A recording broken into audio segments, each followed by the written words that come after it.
Hello. My name's Sam and you're watching So Let's Sparkle with Sam, and today I'm joining in with the hashtag 5 Handmade Essentials, which is a tag by @the_Knotty_Gnome, and I believe her name is Sarah, and I have been tagged by the wonderful, the most beautiful, amazing and caring Catherine from Soverton Makery. So thank you very much, Catherine. And so I'm going to do something slightly different today, and but all along the same line. So I'm still going to choose my 5 essential handmade items / patterns, but mine are very much from a beginner's perspective. I've not been sewing for very long, so mine are the 5 things that I think if you're a beginner sewer you should have a go at. So they're my 5 beginner handmade essentials. So I hope that's okay, and if this is something that you like listening to, then please think about subscribing and definitely give me a like, because it really helps out my channel. I have got my notebook next to me. I've also got a bit of a head cold at the moment, so apologies if I do look a little bit flushed. That's because I am. And if I have to pause the video to go and grab a drink or something, then double apologies. So yes, so let's start with number 1. So number 1 is the Essentials top. Now I had to think long and hard, because being a beginner, I've made a lot of tops. There's lots of different patterns that I've made, and I had to think really long and hard about what I would recommend as an essential top for a beginner to make. And I think really for me, it was the sleeveless top. Now there's a lovely lady, and I think she's been on YouTube for a really long time now, called Angela Kane. And she is a lovely, soft-spoken lady, and she does lots of different patterns, and she gives away a lot of patterns for free. And when I was very early on in my sewing journey, when I wasn't really doing dressmaking, but when I was doing my other sewing, I came across her, and she was just giving away free patterns. And I'd recently watched the Sewing Bee, where they'd made a sleeveless top, and she had a free pattern for a sleeveless vest, like a sleeveless top. So I downloaded it and put it in a drawer, as you do. And then when I decided that I did really want to sew, I re-looked at her video, and I kind of stuck all of her patterns together, and I made the sleeveless top. And I will put some pictures of ones that I have made. I've since made lots and lots more, and it is my go-to. If I want a sleeveless top, it is my go-to pattern. Patterns it now in my drawer, and I actually had to recut it again because I'd used it so much it had kind of started to deteriorate. That's how much I've used it. And the reason that I recommend it for beginners is that Angela Kane does a sew along with it, but it's more than a sew along. If you've watched any sew alongs on YouTube, this one is so hand-holdy. It goes so slowly. It goes I should imagine now, for someone that can sew, and that's someone that doesn't need any of that, you might think it's a bit too slow. But for me at the time, and for my journey and the journey that I was on, it was perfect. She explains every single thing that she does and why she does it, which I really love, because the science in me and the science teacher in me really wants to know why. Why do we do this? Why do we understitch? Why does this happen? I found it really interesting, and I had lots of really positive results. So yes, so that's my first one, would definitely be, for a top essential, would be the Angela Kane sleeveless top. So number 2 is the bottoms, and for me it's got to be pyjama bottoms. If you're a beginner sewer, 101 pyjama bottoms. And I'm not going to necessarily recommend one pattern, because there's lots of different patterns that you can buy. I've used Tilly and the Buttons Jamie pyjamas. I've also used the Joe for my husband. I've downloaded lots of free patterns. There's patterns for Patterns for Pirates, is that what it's called? Yes, I think that's what it's called. Lots and lots of free patterns that you can download. One thing that I would say is if you are looking for a pattern and you are a beginner sewer, look for one that perhaps comes with a pocket with it. Not necessarily because you want pockets in your pyjamas, you might not want pockets in your pyjamas, but when you're a beginner sewer, learning to put those pockets in and learning to put a pocket into the seam of a pair of pyjama bottoms is the easiest it's going to be for once you kind of move on to the next thing. So it's a really good garment to practice on. Once you've kind of nailed your pyjamas and you've nailed your pyjama pockets and you're kind of really good at them, then it's just so easy to move on.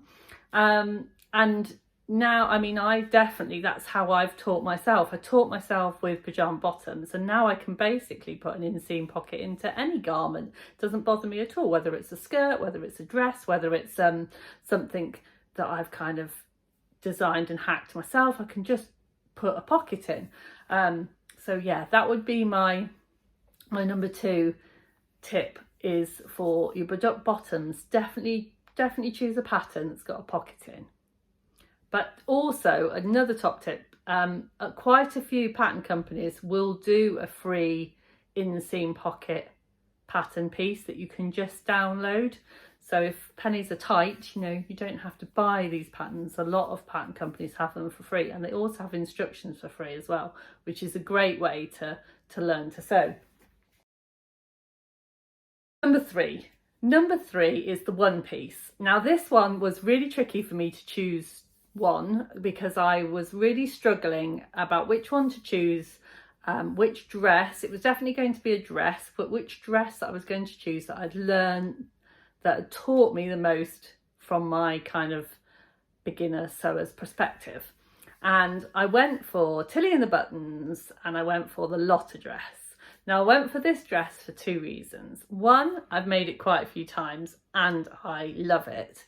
And 2, it's one of those dresses that you can make in both knit and woven fabrics. And when you're a beginner sewer, learning to sew with both knit and woven fabrics is a really important part of the journey. And if you can have one pattern that you can do both in, you really start to understand what the difference is between those two fabrics, how they behave differently, how they feel under the sewing machine. Because if you're making exactly the same dress, but you're doing it in 2 different fabrics, that's, you know, it's really easy to kind of understand what the differences are and how they work. It's also really easy if you're a bit scared about trying a new fabric. So perhaps you've only ever sewn in cotton poplins and you want to try a viscose. Again, if it's a tried and tested pattern that you've always used, suddenly moving on to viscose doesn't feel so scary because it's one that you feel comfortable in. So to have a really good pattern that you can use lots and lots of different materials in is definitely one to have in your beginner's toolbox. And I find the Tilly and the Buttons Lotta dress is just that. As I said, I'll pop some pictures up of ones that I've made. The reason that it is a good beginner's dress is it's very easy to fit. It's just an elasticated waist.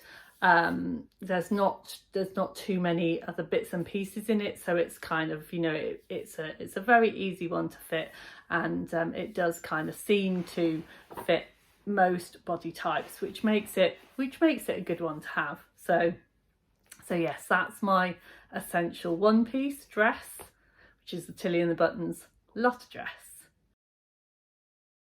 I may have cheated a little bit with this one and it may have been that I just didn't understand the brief. So pardon the pun, the brief.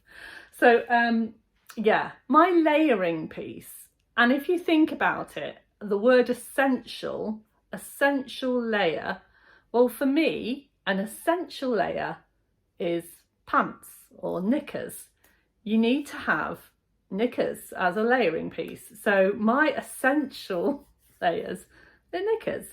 Now I know some of you are going to be probably rolling your eyes at me now, and that's okay. I'm used to it.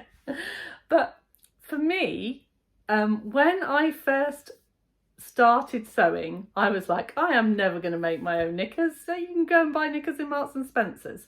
And then I started sewing, and then I started sewing knickers because there was so many different knicker patterns online and lots of people making knickers, and also you can make them with tiny bits of fabric, which means they're a great scrap buster, which means that when you're practicing your sewing, you're not using lots and lots of your precious fabric. And the one thing that it's really taught me is it's taught me a lot of things about dressmaking. Making my own pants has really taught me how elastic works, for example. So when I first started making pyjama bottoms, and when I first started making things that had elastic in, I really struggled because I didn't really understand the science of elastic. For example, I didn't realise that you were supposed to stretch elastic before you put elastic in. I thought you just put it in and it did its own stretching. Also, when you stretch as you sew, that's something when you're making knickers is, you know, you kind of really hone that skill, because it's definitely a practice thing. It's not something that you just get the first time you put an elastic piece of knicker elastic into your pair of knickers. It just doesn't work first time. I mean, if it does, good for you, but it tends to be something you have to practice to get right. So yeah, for me, a definitely essentials beginner thing is, if you haven't, have a go at making a pair of knickers. There's lots of free patterns online. Also, there's lots of paid for patterns that you can buy. The one that I like the most is the Waves and Wild Wonder Undies. And the reason that I like this one the most, and it's definitely worth waiting until they have a sale because it tends to get a bit cheaper. But the reason that I like it is that there's two ways of sewing the leg and the waistbands. So one way is to put just ordinarily elastic in, and you sew it round once and then you sew it again, and then it's just ordinary elastic. And the second way is the same way as that you would normally sew in a t-shirt band. So you actually make a separate band, and again, it's great for beginners because it's good practice for that. And again, when I first started making my knickers, I made the Waves and Wild ones. I made some with the bands and some with the elastic, because that way it was really good practice for me to get better. And I have to say that since I started making lots of the Waves and Wild Wonder Undies, and also the boxer shorts for my husband, all of my jersey bands seems to have got flatter and flatter and neater and neater. So it definitely does help to practice. So that's my layering piece, and I do apologise if that was not the intention of the layering piece, but I mean, it's essential layer for me. And again, I've probably cheated again. Now, the wild card for me was, first of all, I wanted to pick a pattern that had a zip in, because I think when you're a beginner sewer, one of the things that you can be afraid of is zips. And it's definitely one of the things that I was afraid of. I was definitely afraid of zips.